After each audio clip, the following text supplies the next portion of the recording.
Good afternoon, Tukwila. Mayor Tom here.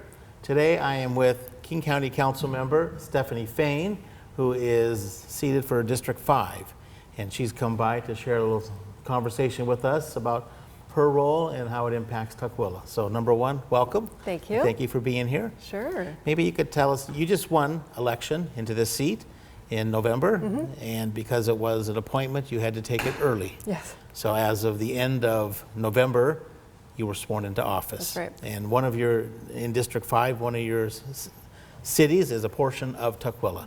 You want to just speak to your interest in being in politics, now on the King County Council a little bit, and the area that you cover? Sure. Never had any interest in being in politics. What were you doing before? I was an attorney.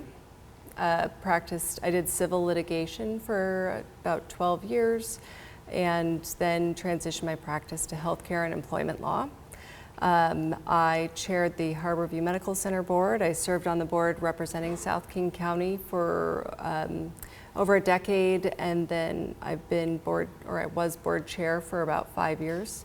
And so I had a lot of engagement with the county council. Harborview's a King County owned hospital, operated and managed by University of Washington, and governed by the Board of Trustees. So had a lot of engagement with the county, but also a big interest in human services. I served on the Trillium Employment Services Board. Trillium is an amazing organization that provides employment opportunities for individuals with developmental and intellectual disabilities.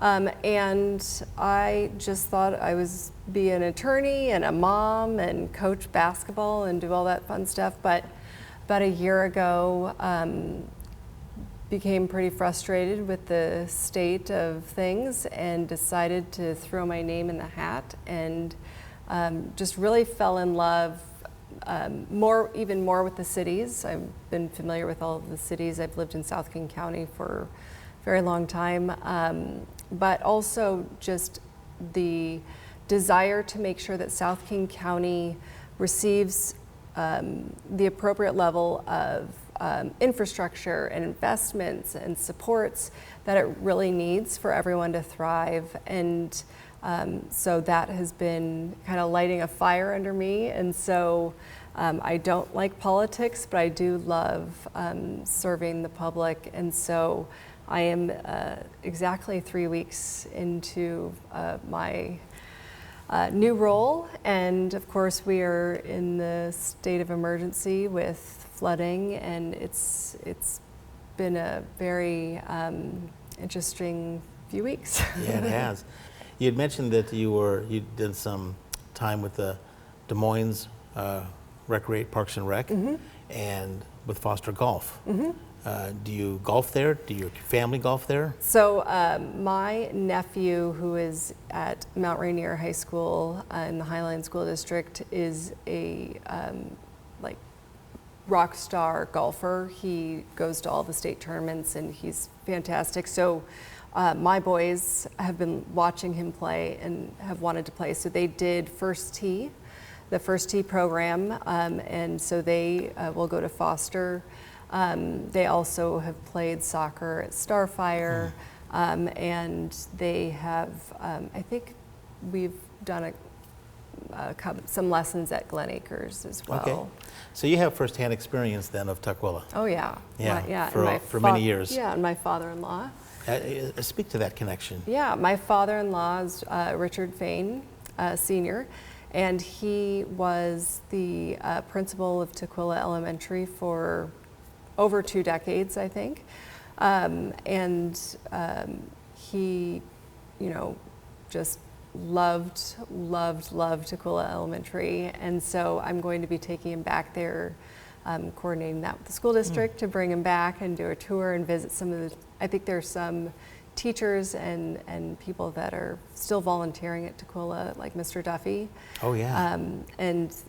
My father-in-law hired Mr. Duffy at Tukwila Elementary School all those years ago. Oh wow, he's still there. Yeah.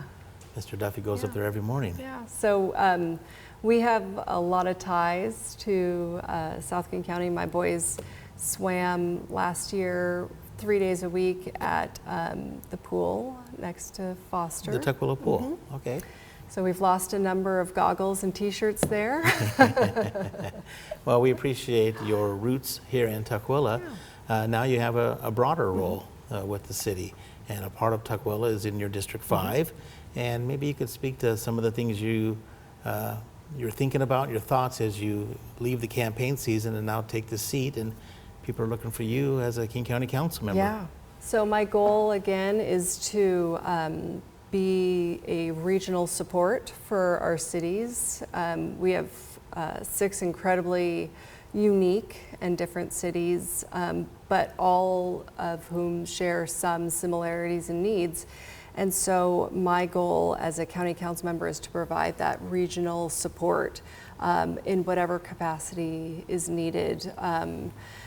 You know, transit is going to be a big focus of mine this year because I'm chairing the Transit Economy Environment Committee for the council. I'm also chairing the Regional Transit Committee and serving on the Sound Transit Board. So, however, with my new colleague here, Mr. Mayor, so we are going to be working really closely on making sure that Tukwila, Kent, Renton, Des Moines, SeaTac, Normandy Park, everyone's getting the resources they need, the transit needs are being met, we're getting the right amount of service hours, and that we're supporting the sound transit infrastructure that has recently been extended through Federal Way.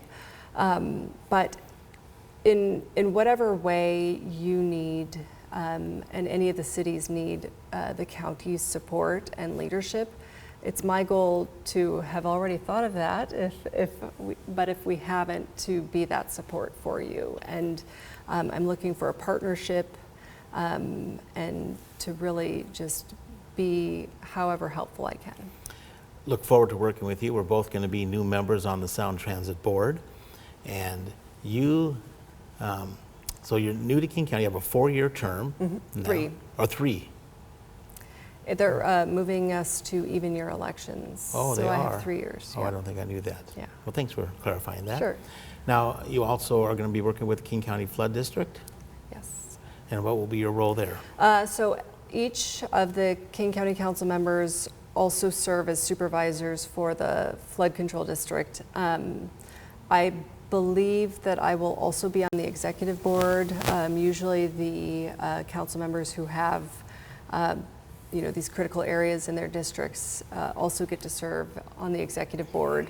I can tell you that January's meeting is going to be pretty extensive. We're going to be covering a lot of recapping what has happened. I do know enough that to know that the $2 billion in infrastructure supports that the flood district has put into place over the last many years has been critical. And without that investment, we would be in a far worse situation. So we are very, very grateful that all of that forward-thinking progress was made. But we are also learning that the system was not intended to hold this amount of water for this long a time. And so we are currently and will continue to see some issues arising from that, which will frame out, our next capital plan. There are already plans in place, and so we'll be looking at those and seeing if there are some that are more critical than others and doing a wholesale look at it. But the city of Tukwila put out letters to the King County Flood District back in '23 and this past summer saying it's not enough, there has to be more, there has to be capital improvements, we got to build these systems up. And so, well, this recent flood has shown, yes, the work that was done was good, but it wasn't enough, there's still more to do. yeah. And so we're hoping that everything can be smooth the rest of the way out with this rainfall, and then we can have these conversations. So I'll be on that board also. Excellent. We'll get a chance to work together. Well, let me ask this question. If staffing wasn't an issue or time commitments, then everybody's going to be pulling on your time. What's a couple of things that, beyond transportation, public safety, the flood control for King County, what would be something you would like to work on and find some time for? Yeah, maybe a passion of yours. That's a great question. Behavioral health is a huge passion of mine because of all the years that I spent at Harborview, and at Harborview we really see the most critically ill patients, those who are really in crisis. Co-responder programs, so programs where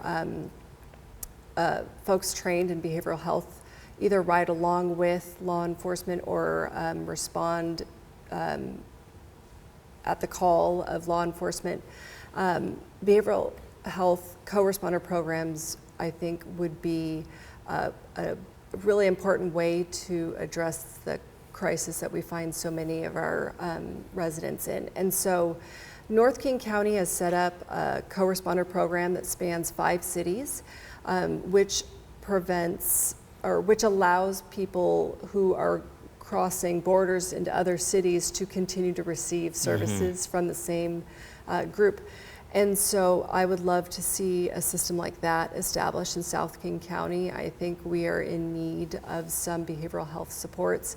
And so if we could find a way to work together with the current infrastructure in the cities and really put together a program that supports our residents, Pack Highway that runs down north-south through the district has the city of SeaTac, it has Des Moines, it has Kent, and if you cross the street into a different city, you might lose support. So setting up a regional system, I think, makes sense for our district, and so I would love to work collaboratively and in partnership with cities and the current providers to create that system. And which cities are in your district, District number 5? Okay, all of Normandy Park, SeaTac, and Des Moines are in District 5, all of the cities, and then about half the population of Tukwila, and 60% of Renton, and 75% of Kent. Wow, that's a big area. Yeah. You're going to travel a lot of miles. I have already done that. You've already done that. Well, is there is there anything that you're kind of afraid of? You don't look like the person that is bothered or sidetracked by fear, but is there something that, this really concerns me going into this term? I would say that it's pretty much what everyone in leadership is a little worried about, and that's, funding shortfalls. Okay. So federal funding, state funding, county funding, we're all looking at these shortages that will, I think, force a lot of us to kind of reprioritize or find other sources of revenue. That's why I've really encouraged and want to continue encouraging everyone to find ways to partner, whether you're partnering with a nonprofit or having nonprofits partner together. We all have to work together. I don't think we can all individually do the same work. I think we need to find ways to be more efficient. And it doesn't mean, shrinking the workforce. It just means tackling these issues together so that we have shared infrastructure so that we can be as efficient as possible going forward. Well, the City of Tukwila looks forward to working with you. Thank you. Congratulations on your election. Thank you very much. And there's a lot of opportunity ahead of us. Yep. So I kind of have this thought that I picked up in my workplace before coming here, that in the midst of difficulty lies opportunity. So let's find it. That's wonderful. Thank you. Okay. Thank you so much. Okay.